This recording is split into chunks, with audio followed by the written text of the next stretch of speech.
Shalom, my friend. I want you to imagine something for a moment. Imagine you are standing in a field on a bright, sunny day. You look down and you see your shadow. For some reason, you decide you want to catch that shadow. You start to walk toward it, but the shadow moves away. You start to run. You sprint.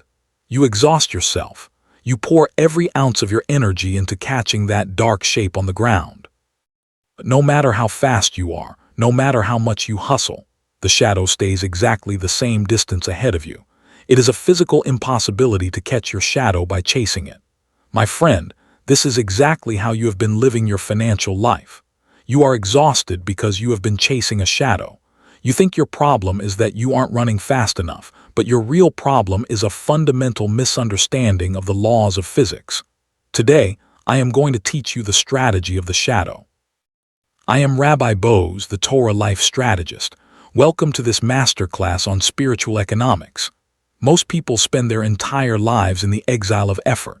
They believe that wealth is a direct result of manual labor, hours spent, and the sweat of their brow.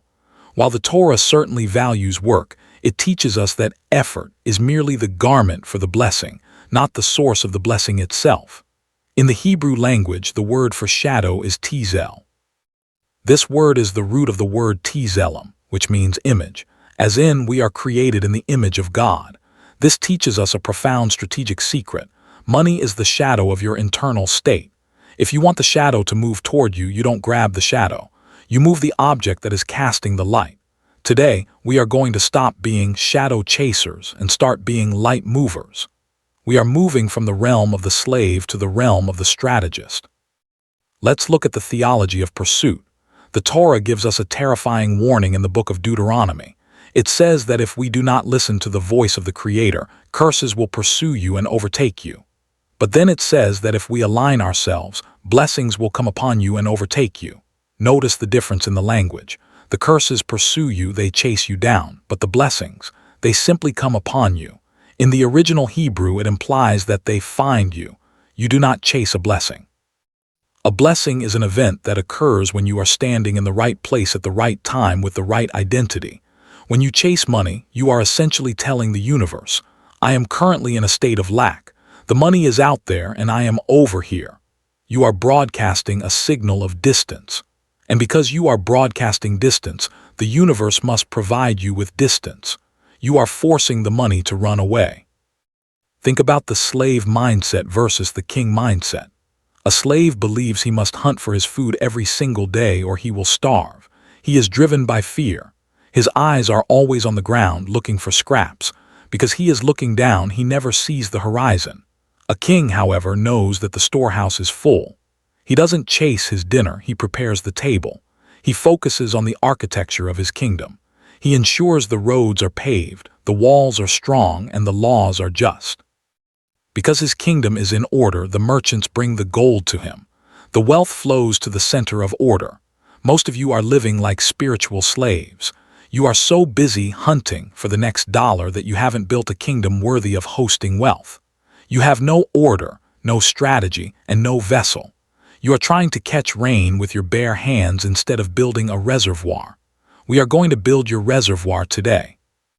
The Zohar teaches that blessing does not rest on an empty place. This is a law of spiritual displacement. If your life is empty, meaning you have no purpose other than making money, then the blessing has no hook to latch onto.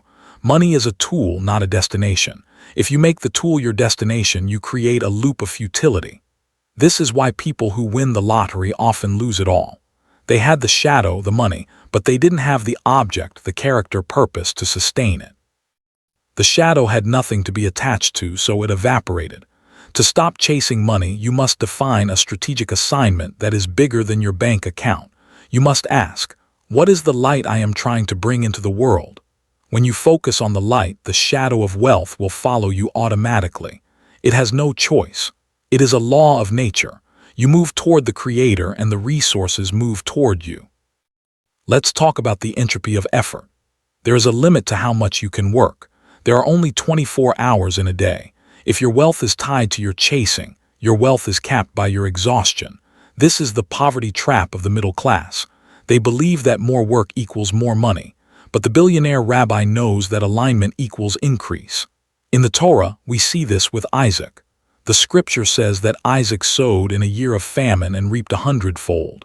Think about the physics of that. It was a famine. The soil was dry. The effort of every other farmer resulted in zero, but Isaac reaped 100-fold. Why? Because he wasn't chasing a harvest. He was aligned with the source. He was planting in the physical world, but his eyes were on the spiritual blueprint. He understood that the rain doesn't come from the clouds, it comes from the windows of heaven. This brings us to the first principle of the anti-hustle, the law of the magnet. A magnet does not run after iron filings. It stays still and exerts a field of influence. If the magnet is strong enough, the iron has no choice but to fly toward it. Your identity is your magnetic field. If your identity is one of stewardship, integrity, and wisdom, you create a high-frequency field. Money, which is a low-frequency energy of the physical world, is drawn into that field. But if your identity is one of anxiety, greed, and desperation, you create a field of repulsion. You are literally pushing the money away with your emotional state. Chasing is the ultimate sign of a weak magnetic field. It is the proof that you do not trust your own value. When you stop running and start vibrating at the frequency of abundance, the shadow will start to close the gap. The second principle is the strategy of the vessel. We have discussed that light without a vessel creates chaos. If you are chasing money, you are focusing on the light. You are asking for the fill. But the Torah strategist focuses on the container. If you build a massive, high-quality container, the universe must fill it. It is a law of spiritual gravity. Abundance flows to the lowest point of resistance. If you are the most organized, most disciplined, and most trustworthy person in your industry, you are the lowest point of resistance. The money will naturally drain into your life. You won't have to hunt for clients. Clients will hunt for you because they are looking for the order you provide. Most of you are trying to hunt while your house is on fire and your books are a mess. Fix the vessel, seal the leaks, establish the order. The supply will find the demand you have created. The third principle is the law of the word davar. In Hebrew, davar means both word and physical thing. This tells us that your speech is the remote control for your reality. When you are chasing, your language is full of need. I need this deal. I hope I can pay this bill. I'm trying to make it happen. This language reinforces the shadow's distance. You are verbalizing the gap. The strategist uses the language of possession. He says, the resource is prepared. The path is clear. The supply is infinite. He speaks as if the object is already moved, so the shadow has to adjust. This is not fake it until you make it. This is declare it until you manifest it. You are using your davar to code the atmosphere. When the atmosphere is coded for having, the physical things have no choice but to materialize. Stop talking about the chase and start talking about the kingdom. Now I want to address the fear of standing still. I know what you are thinking. Rabbi Boaz, if I stop chasing, I'll be homeless. I have bills to pay today. Listen to me closely. I'm not telling you to stop working. I am telling you to stop chasing. There is a massive difference. Chasing is an emotional state of pursuit from lack. Working is a physical act of service from abundance. You can work 12 hours a day while standing still spiritually. You can be calm, focused, and aligned while your hands are busy. Chasing is when your soul is running. When your soul is running, it is not in your body. And if your soul is not in your body, the divine presence has no home to visit. You are out of the office spiritually. Come back into your body. Calm your nervous system. Do the work with the quiet confidence of a man who knows the check is already in the mail. Let's look at the story of Abraham. God told him, "Lech lecha, go to yourself, move away from your past." Abraham didn't go hunting for a kingdom. He simply walked where God told him to walk. Everywhere he stepped, he built an altar. He focused on connection. And what happened? The Bible says Abraham became very heavy with livestock, silver, and gold. The word used is caved, heavy/honored. His wealth was heavy. It wasn't flighty like the wealth of a chaser. It was solid. It was a byproduct of his walk. He moved toward the light of his mission, and the shadow of wealth became so heavy that it anchored him in history. If you want heavy wealth, wealth that stays, wealth that has weight and honor, you must focus on the lech lecha. You must focus on your own internal journey and your connection to the source. Here is the attraction protocol for this week. This is how you shift from chasing to attracting. Step 1, the emotional audit. Every time you feel the panic of the chase, that tightness in your chest when you think about money, I want you to stop. Sit down, breathe, say to yourself, the shadow follows the light, I am turning toward the light. Do not take a single business action while you are in chasing mode. Wait until you are aligned. Step 2, the value pivot. Stop asking, how can I get $10,000? Start asking, how can I provide $100,000 of value? When you focus on the output, the light, the input, the shadow takes care of itself. Money is just the receipt for value provided. If you have no money, it is because you are not providing enough light to cast a shadow. Increase the wattage of your service and the shadow will grow. Step 3, the Sabbath of the mind. Pick 1 hour a day where you are forbidden from thinking about money. During this hour, you are a king. You read wisdom, you spend time with family, you pray. You act as if you are already a billionaire. This practice of being trains your subconscious to accept wealth as your natural state. It breaks the slave loop. If you cannot act like a king for 1 hour, you will never be a king for a lifetime. This hour of non-chasing is the most productive hour of your day. It is where the strategy is born. In the silence of not wanting, the knowing appears. You will receive an idea in that 1 hour that is worth more than 10 years of chasing. This is how the 1% operates. They don't outwork the masses, they out-align them. They know how to sit still and let the world catch up to them. Now let's talk about the shadow of others. Many of you are broke because you are chasing other people's shadows. You see an influencer with a jet and you start chasing that. You see a friend with a new business and you jump into that. This is the ultimate strategic error. You cannot catch someone else's shadow. A shadow is unique to the object casting it. You have a unique tzelem, a unique divine image. You have a specific assignment in this world. When you try to be someone else, you are misaligned with your own light. You are walking in the dark, and in the dark there are no shadows at all. This is why you feel empty. You are pursuing a ghost. Return to your own light. Discover your own davar. When you are authentically you, your specific shadow of wealth will appear instantly. It has been waiting for you to stand in your own spot. I want you to consider the law of the tithe in this context. Why does giving 10% make you rich? Because it is the ultimate act of anti-chasing. When you give money away, you are physically proving to your soul that you are not a slave to the shadow. You are saying, I am the master. I have so much that I can release it. This release creates a vacuum in your vessel. And as we know, the universe rushes to fill a vacuum. Tithing is the reset button for your magnetic field. It takes you out of grip mode and puts you into flow mode. If you are chasing money, you are usually stingy with money. You are afraid to let it go. This fear is what keeps you poor. Open your hand to give, and you will find that your hand is finally open to receive. You cannot catch a blessing with a clenched fist. Addressing the objection of ambition. You might say, but Rabbi, shouldn't I be ambitious? Shouldn't I strive for greatness? Yes, but understand what true ambition is. True ambition is the desire to expand your light. It is the desire to build a bigger temple. It is the desire to serve more people. Greed is the desire for a bigger shadow. Ambition is the desire for a bigger sun. If you focus on the sun, your shadow will naturally become a giant. If you focus on the shadow, you will eventually block your own light and end up in total darkness.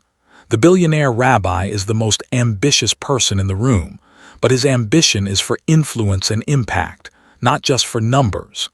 He knows that the numbers are the scoreboard, not the game.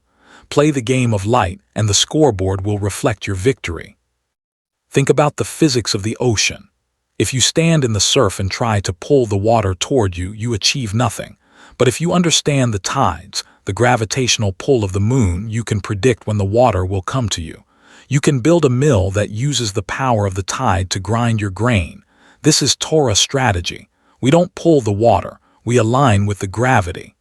The gravity of the spiritual world is gratitude. When you are truly grateful for what you have right now, you create a low-pressure zone in your soul. Abundance, like air, flows from high pressure to low pressure. Gratitude is the pump of attraction. If you are complaining about your lack, you are creating high pressure, and you are blowing the wealth away from you. Stop complaining about the small shadow and start thanking God for the great light. I want you to look at your bank account today. Do not look at it with chasing eyes. Look at it with strategist eyes. If the number is small, say, "This is the current size of my vessel. I am grateful for this container. Now I will work on the architecture to expand it." Do not let the number dictate your frequency. If you feel poor because of a number, you are a slave to the shadow. If you feel powerful because of your connection to the Creator, you are a king who happens to have a small balance today. The king remains a king even if his treasury is temporarily low. He knows how to fill it because he owns the code.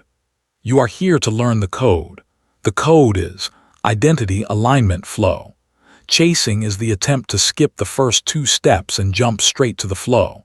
It never works. Let's summarize the strategic shift. 1. Money is a shadow. It has no independent existence. 2. Pursuit of the shadow creates distance. Alignment with the light creates attraction. 3. Grind culture is a slave frequency. Order culture is a king frequency. For your internal magnetic field, identity determines your external results. 5. Speech davar is the coding language of your reality. 6. Gratitude and tithing are the antidotes to the chasing trap. This is not magic. It is the mechanical operation of reality. If you follow these laws, wealth becomes a predictable consequence of your existence.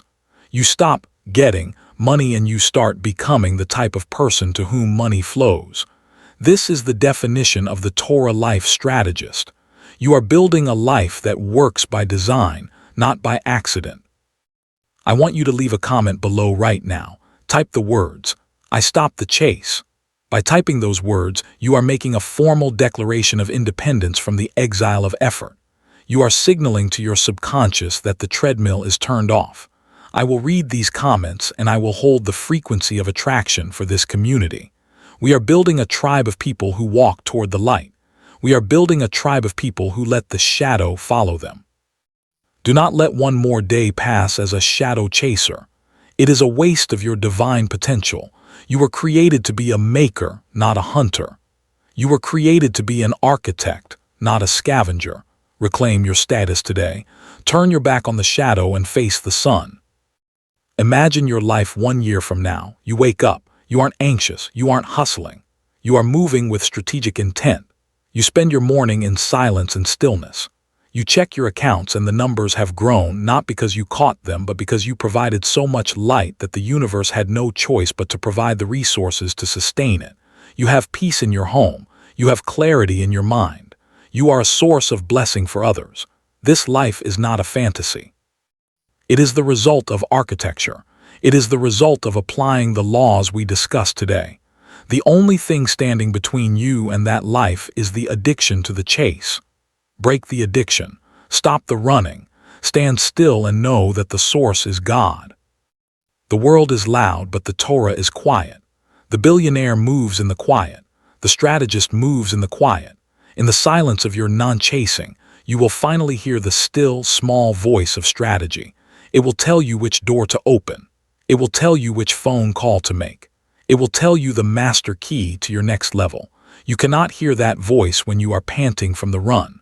You cannot see the path when your eyes are blurred by the sweat of the grind. Stop. Breathe. Align. The shadow is tired of running from you. If you stand still, it will finally catch up and rest at your feet. I believe in your potential to be a light mover. I know that the person listening to this is ready to graduate from the school of struggle. You have chased enough. You have earned the right to attract.